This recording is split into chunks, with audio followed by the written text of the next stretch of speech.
नमस्कार दोस्तों, real horror stories में आपका स्वागत है। आज मैं आपके लिए लेकर आया हूँ उमर जहाँ कहानी का चौथा हिस्सा। हमारी कहानियों की सभी अपडेट पाने के लिए हमारे चैनल को सब्सक्राइब करके बेल नोटिफिकेशन को ऑन कर दें। तो चलिए ज़्यादा देर ना करते हुए शुरू करते हैं आज की अपनी कहानी।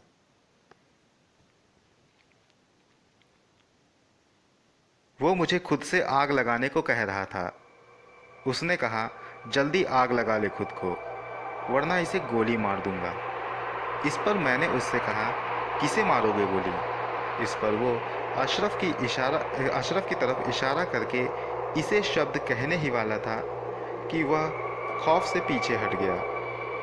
अब वहाँ अशरफ की जगह एक बड़ा सा भेड़िया खड़ा था जो उस डाकू को घूर रहा था।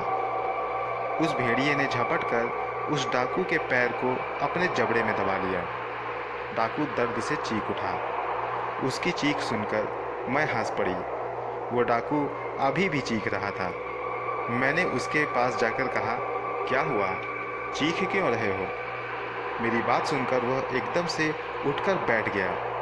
उसने देखा कि वहाँ से वो भेड़िया गायब हो चुका है। मैंने उसका गला दबोचा और उससे कहा, शुक्र मना कि मैं तुझे जिंदा छोड़ रही हूँ, लेकिन ये आखिरी बार है। अगर इस बार तूने कोई हरकत की तो वो भेड़िया तुझे जिंदा खाएगा और तेरी चीख मैं सुनती रहूंगी। इतना कहकर मैंने उसे दूर फेंक दिया। वो उठकर वहां से भाग गया। मैं तुरंत अंदर आई। मैंने पहले ही अशरफ को अपने तिलस्म से अंदर कर दिया था। अशरफ बेहोशी की हालत में थे। मैंने तुरंत दुआ पढ़ी, अपना हाथ अशरफ के जख्मों पर फेरा। उसका जख्म ठीक हो गया। उसे होश भी आ गया था। मुझे अशरफ की फिक्र होने लगी, कहीं फिर कोई मुसीबत ना हो। इसलिए मैंने अशरफ से कह दिया कि वो अकेले कहीं भी जंगल में ना जाए। इसी तरह समय बीतता रहा और हम सुकून से अपनी ज़िंदगी जी रहे थे। खुदा के रहमो करम से हमारी ज़िंदगी और भी खूबसूरत हो गई। हमें एक बेटी हुई। वह खूबसूरत परी जैसी बेटी पाकर मैं बहुत खुश थी। खुदा ने मेरे सारे गम दूर कर दिए थे हमें एक बेटी देकर। अशरफ भी खुशी से फूले न समा रहे थे। अशरफ ने तो बस्ती जाकर गरीबों और बेसहारों को कपड़े, पैसे और खाना दिया। अब मुझे खुदा से कोई शिकायत ना रही। मैं रोज़ इबादत करती और अपनी बेटी और अशरफ की सलामती की दुआ करती। हमने पाया कि हमारी बेटी में जिन और इंसान दोनों के गुण हैं। जिन्नों के बच्चे जल्दी बड़े होते हैं, इसलिए मेरी बेटी भी जल्दी बड़ी हो रही थी। मैंने अपनी बेटी को सब कुछ सिखाया, तौर तरीके, तहजीब, इबादत, ज़िंदगी में हर कठिनाइयों का सामना कैसे करना है, सब कुछ सिखाया। हम जिन्न तो पैदाइशी बहुत ताकतवर और तिलस्मी होते हैं, लेकिन मैंने अम्मी अब्बू से और भी तिलस्म सीखा था। वो सब कुछ मैंने अपनी बेटी को सिखाया। कब किसे माफ़ करना है या किस शैतान नुमा को कब कत्ल करना है, मैंने उसे सारी तालीम दे दी थी। यहाँ उसके साथ कोई और बच्चा ना होता तो वो सांपों, पक्षियों और दूसरे छोटे बड़े जानवरों से खेलती थी। इसके साथ ही अशरफ भी उसके साथ खेलने लगते थे। मैं जितना वक्त अपने इस छोटे से परिवार को देती थी, उतना ही वक्त मैं इबादत भी करती थी। अशरफ बेटी को लेकर अपने अम्मी अब्बू के पास भी गए, इस उम्मीद से कि शायद बच्ची को देखकर उनका दिल पिघल जाए, लेकिन ऐसा हुआ नहीं। अशरफ के अम्मी अब्बू ने उन्हें वहाँ से भगा दिया। अशरफ वापस आकर हम लोगों के साथ यहाँ रहने लगे। हम सब सारे गम भुलाकर अपनी बेटी के साथ खुश थे, लेकिन ये खुशी मेरी नसीब में ज़्यादा दिन नहीं लिखी थी। एक दिन मैं इबादत में मशरूफ़ थी। मेरे साथ मेरी बेटी भी थी। अशरफ घर के बाहर दरवाजे के पास खड़े थे। अचानक मैंने महसूस किया कि कई सारे परिंदे साथ साथ आवाज़ करते हुए आसमान में उड़ रहे हैं। इसके साथ ही कुत्तों का रोना और भौंकने की आवाज़ें भी आने लगी। मैंने आसपास कोई पुरस्कार ताकत महसूस की। तभी अशरफ की चीख सुनाई दी। मैं तुरंत अशरफ की तरफ भागी।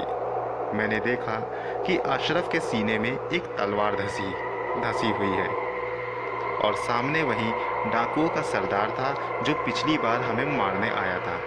उसे देखकर गुस्से से मेरी आंखों में आग उतर आई। मैंने झपट कर उसकी गर्दन को दबोच लिया। उसने तुरंत मेरे पेट में एक खंजर धंसा दिया। खंजर लगते ही मुझे बिजली सा झटका महसूस हुआ और मैं दूर जा गिरी। मैं हैरान थी कि आखिर इंसानी हथियार इतना असरदार कब से हो गया। मैंने खुद को संभाला और अपने तिलस्म का इस्तेमाल करके उस खंजर के असर को थोड़ा कम किया। तभी उसने एक मटके से पानी निकालकर उसके छींटे मुझ पर मारे। एक बार फिर मैं झटका खाकर गिर गई। उसी वक्त मेरी बेटी भी तुरंत बाहर आ गई। उस डाकू ने उस पर भी मटके का पानी फेंका, लेकिन मैंने अपनी बेटी को अपनी तरफ खींच लिया। लेकिन मेरी बेटी पर उस पानी के कुछ छींटे पड़ गए और मेरी बेटी बेसुध हो गई। मैं खुद को पहले से थोड़ा कमज़ोर महसूस करने लगी थी। उस डाकू ने मुझसे कहा, क्यों हैरान हो गई? आज तुम्हारा जादू नहीं चल रहा? मुझे पता है कि तू जिन है, इसलिए तुझे ख़त्म करने के लिए मेरे गुरु ने यह पानी और ये खंजर दिया है, जिससे तुम सब बेअसर हो जाओ। इतना कहते ही वो अशरफ की तरफ बढ़ा। मैं अपनी सारी कुव्वत बटोर कर उसको धक्का देने के लिए बढ़ी। मैंने उसको धक्का दे दिया, साथ ही उसके मटके का पानी भी दूर फेंक दिया। मैं अब इस डाकू को कत्ल करने वाली थी कि तभी मुझे दो शैतानी जिन्नों ने पकड़ लिया। उन्होंने मुझे खूब चोटें पहुंचाई। मुझे पकड़कर अशरफ के सामने ले गए और मेरे सामने उस जालिम अशरफ को कत्ल कर दिया। मैं बेतमाशा देखती रही। अशरफ को मेरे सामने ही उस जालिम ने हलाक कर दिया था। फिर एकदम से उसने अशरफ की गर्दन धड़ से अलग कर दी। ये देखकर मैं बौखला गई। उसी वक्त मैंने कलामे इलाही पढ़कर दोनों शैतान जिन्नों को धक्का दिया।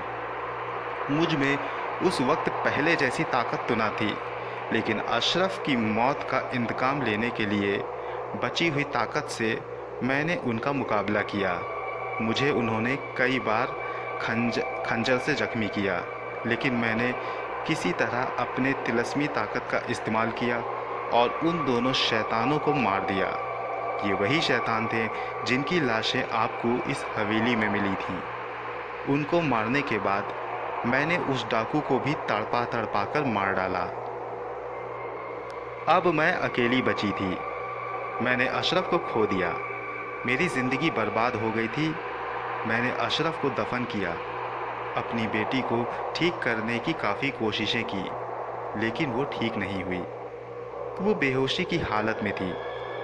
मर्ज़ का पता चल जाए तो इलाज किस तरह करना है ये पता चल जाता है। इसलिए मैंने पता करने की कोशिश की कि आखिर किस तरह के इल्म का इस्तेमाल किया गया था मेरी बेटी को मारने के लिए। मैंने अपने तिलिस्म से ये पता करने की कोशिश की, तो जो मुझे पता चला उसे जानकर मैं दंग रह गई। जो खंजर मुझे मारा गया था वो एक बहुत पहुँचे हुए आमिल ने उस डाकू को दिया था। उसके असर से मेरी मौत कुछ ही दिनों में हो जानी थी, और जो पानी मेरी बेटी पर छिड़का गया था उसका असर कुछ दिनों में ख़त्म हो जाएगा, क्योंकि मेरी बेटी पर उस पानी के कुछ ही छींटे पड़े थे।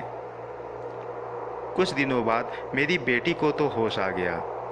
अशरफ के कत्ल के बारे में सुनकर वो बहुत रोई। मैंने उसे ये भी बता दिया कि कुछ दिनों में मैं भी मौत के आगोश में चली जाऊंगी। मेरी बेटी अंदर से टूट चुकी थी।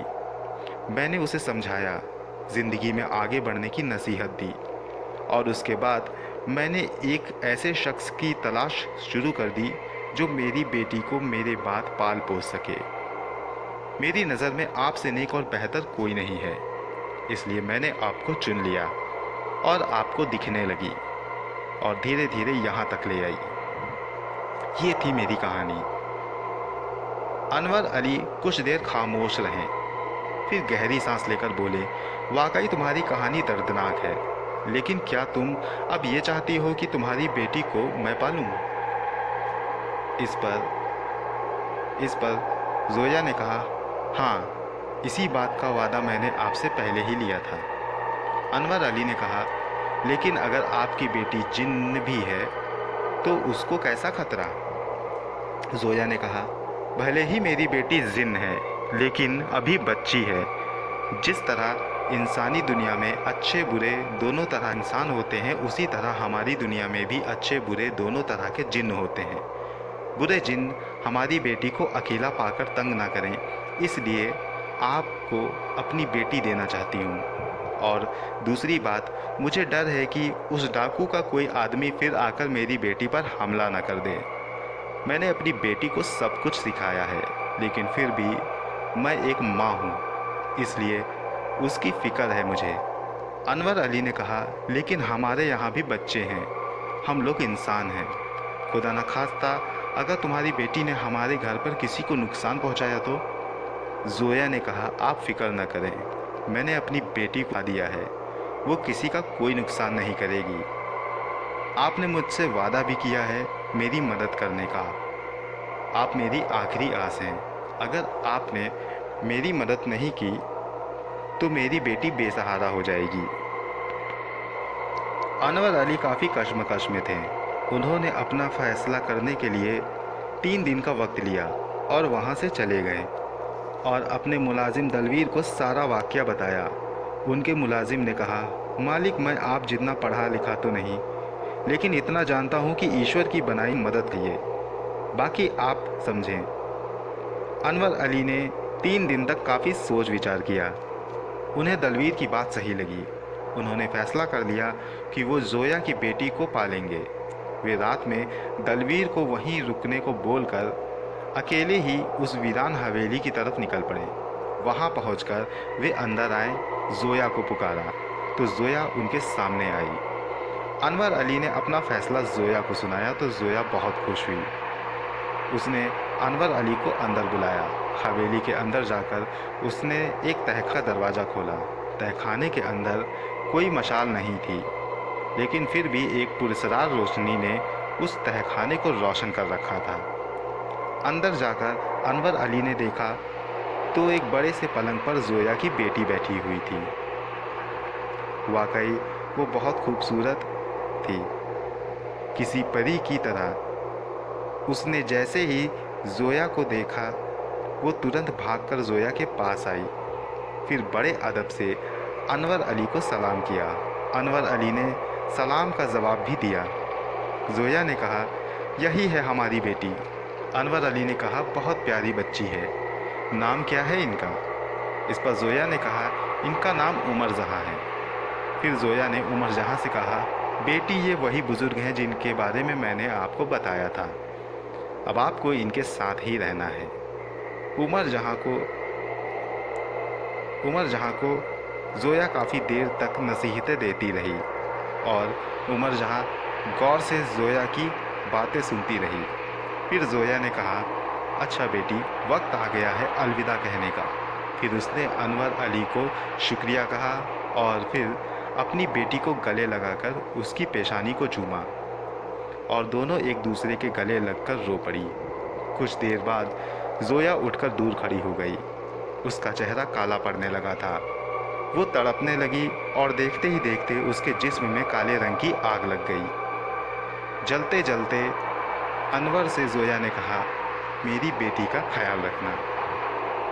ये उसके आखिरी शब्द थे। फिर वो उसी आग में जलकर धुआं धुआं हो गई। उमर जहाँ वहाँ बैठकर रोने लगी। अनवर अली ने उसे कुछ देर रोने दिया, फिर उसे चुप कराया और अपने साथ ले गए। वो चुपचाप अनवर अली के साथ जाने लगी। अनवर अली अपने ठिकाने पर जोया को लेकर जैसे ही पहुँचे, अनवर अली के दोनों घोड़े छटपटाने लगे और कांपने लगे। उमर जहाँ ने उन दोनों घोड़ों को गौर से देखा और देखते ही देखते वे घोड़े शांत हो गए। अनवर अली उमर जहाँ को अंदर ले गए। उन्होंने उमर जहाँ को खाने पीने के लिए दिया, लेकिन उसने कुछ नहीं खाया। अनवर अली ने उससे कहा, तुम्हारी माँ ने तुम्हें सब कुछ बता दिया होगा। मेरे घर में तुम्हें किस तरह रहना है। उमर जहाँ ने कहा, आप फिक्र न करें, मैं सब संभाल लूँगी। दलवीर ने अनवर अली से कहा, मालिक, क्या आपके घर वाले इस बच्ची को अपना लेंगे? अनवर अली ने कहा, हाँ, क्यों नहीं, लेकिन अगर कोई दिक्कत हुई तो मैं दूसरी जगह रहकर इसकी परवरिश करूँगा, क्योंकि मैंने इसकी माँ से वादा किया है। खैर, चलो अब सो जाओ और सुबह हमें गुलबाग निकलना है। वे लोग वहाँ सो गए, लेकिन उमर जहाँ को नींद ना आई। जागते जागते उमर जहाँ ने सारी रात काट दी। सुबह अनवर अली ने सामान बांधा और अपने गांव गुलबाग निकल पड़े। अनवर अली को यही चिंता थी कि उमर जहाँ को देखकर घर वालों का क्या रवैया होगा। अनवर अली ने उमर जहाँ को पहले ही बता दिया था कि घर पर अगर किसी ने पूछा तो उसे ये बताना है कि उसके माता पिता दंगे में मारे गए हैं। तांगा धीरे धीरे अपनी मंजिल की ओर बढ़ रहा था कि तभी धमाके की आवाज़ से घोड़े लड़खड़ा गए। दोनों घोड़े के पैरों पर गोली चली थी, जिससे घोड़े लड़खड़ाकर गिर पड़े और तांगा पलट गया। अनवर अली उमर जहाँ को लेकर तांगे से बाहर आए। दलवीर भी जख्मी हालत में वहाँ। उन लोगों ने देखा कि उन्हें लगभग 50 से 60 लोगों ने हाथ में बंदूक लिए हुए घेर रखा है। दोस्तों, ये कहानी जारी है। इस कहानी का अगला भाग मैं जल्द आपके पास लेकर आऊँगा। कहानी आपको कैसी लग रही है हमें कमेंट बॉक्स में लिखकर ज़रूर बताएं। तो मिलता हूँ अगली बार इसी कहानी की अगली कड़ी के साथ। तब तक के लिए गुड बाय।